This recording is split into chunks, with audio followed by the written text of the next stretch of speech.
L'affaire Pegasus, qui y aurait cru? Je me rappelle pendant des mois et des mois, il y avait un ami qui s'y connaît énormément en informatique et en internet, qui me disait: j'aimerais te dire quelque chose. Facebook, c'est tout ce que tu dis. Je lui dis: je te crois pas. Il dit: tout ce que tu dis, même quand tu n'es pas connecté, Facebook connaît. Et il me dit plusieurs fois, par exemple, j'étais dans la chambre avec ma femme, personne ne m'entendait. Je disais à ma femme, évidemment près de mon téléphone: je vais t'acheter Bezrat Hashem un bijou pour l'anniversaire. Il dit: le jour même, j'avais des tas de publicités de bijoux. Si je lui disais un bracelet, c'était des publicités de bracelets principalement. Si je lui disais un collier, c'était de collier. Et moi, je ne le croyais pas. Je disais: mais comment c'est possible? C'est impossible. Et voilà que l'affaire Pegasus éclate.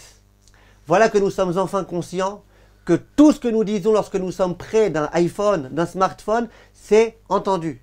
C'est entendu par des gens dont on n'a pas tellement envie qu'ils sachent cette chose-là.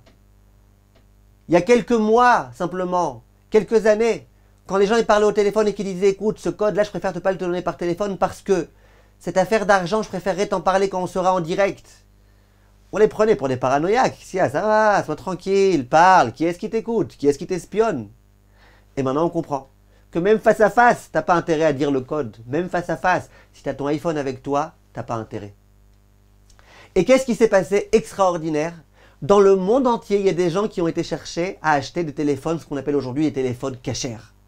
Quand je veux dire téléphone cachère, ça veut soit dire le téléphone vraiment cachère avec la signature, soit des téléphones sans Internet. Les téléphones les plus simples possibles, les anciens modèles de téléphones.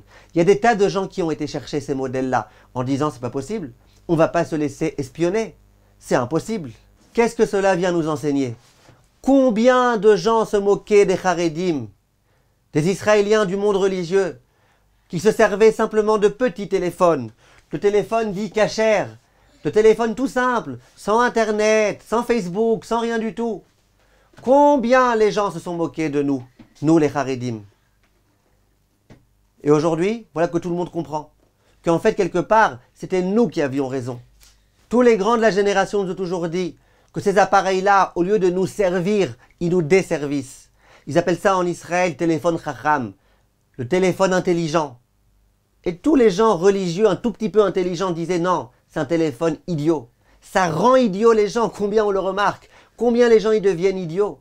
Combien les gens y deviennent obéissants à un téléphone. Et bien maintenant l'affaire explose. Maintenant les gens sont au courant de ce qui se passe. Maintenant les gens se posent la question: qu'est-ce qu'on va faire? Mais si c'était le seul problème qu'il y avait dans WhatsApp et dans Facebook, etc. Ok, mais il y a tellement de problèmes. Ils se dévoileront les uns après les autres. Quand les études montreront qu'il y a tellement de dépression qui est due à cause de cet harcèlement continuel de Facebook et de WhatsApp en particulier, peut-être que les gens y comprendront finalement que qui est-ce qui avait raison? C'était les gens qui avaient décidé de se déconnecter un petit peu de tout ça pour pouvoir garder leur lien avec eux-mêmes, leur lien avec leur Neshama, leur lien avec Akadosh Baruch Hu. Ça fait des années que je dis, les gens qui veulent avoir un tout petit peu de sérénité dans ce monde tellement difficile, la seule façon d'avoir de la sérénité, c'est d'être le plus de temps possible déconnecté. Déconnecté de Internet, déconnecté de WhatsApp, déconnecté des SMS, de tout ce qui peut déranger. Mais la dernière idée que j'aimerais vous dire, mes chers amis, c'est que il est écrit dans la Mishnah qu'il y a un œil qui voit tout ce que nous faisons. Et que même lorsque tu es caché, Bechadre Chadarim, au fin fond d'un appartement, d'une cave, de quelque chose, il y a un œil qui voit tout ce que tu fais. Il y a des années, on ne pouvait pas comprendre ça, on disait c'est une façon de parler. Ah, un œil qui voit, quel œil peut voir? Et avec le temps, et avec les affaires qui explosent, des scandales tels que celui-là, et bien les gens commencent à voir, oui, il y a un œil qui peut voir là où tu es. On comprend beaucoup mieux ce concept-là. Or si Pegasus, il a réussi à notre insu, à faire en sorte qu'on clique sur une application ou sur un lien pour pouvoir savoir tout ce qu'on dit, vous comprenez bien qu'Akadosh Baruch Hu, il peut savoir tout ce qu'on dit. Et il peut enregistrer tout ce qu'on dit. Et il peut savoir tout ce que nous pensons même. Des gens qui vont dire: ah non, jusque-là, le Pegasus il est capable de savoir ce qu'on dit parce qu'on pense. Un jour, ils sauront aussi ce qu'on pense. Et on pourra comprendre que c'est Akadosh Baruch Hu qui sait tout ce qui se passe. Et ainsi que le dit le Chafetz Chaim, à chaque fois qu'il y a des avancées dans la technologie, c'est pour nous donner des leçons de Yirat Shamayim. C'est pour nous écarter de ces choses-là, pour les gens intelligents, et pour prendre des leçons de Yirat Shamayim. Yehi Ratson que nous ayons le mérite. Be'atzlacha.